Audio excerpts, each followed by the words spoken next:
What is typically the stage of a company that Y Combinator invests in or engages on?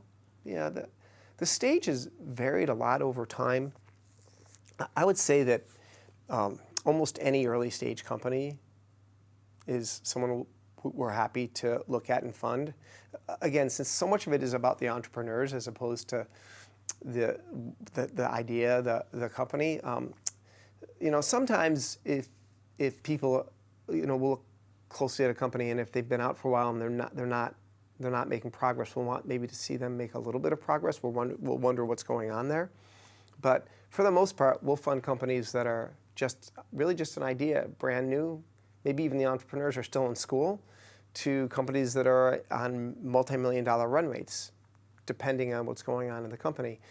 Usually companies that have raised multiple rounds, equity rounds, just have a more difficult time convincing their current investors that Y Combinator is the right next step for them. So it's happened, but it's less likely.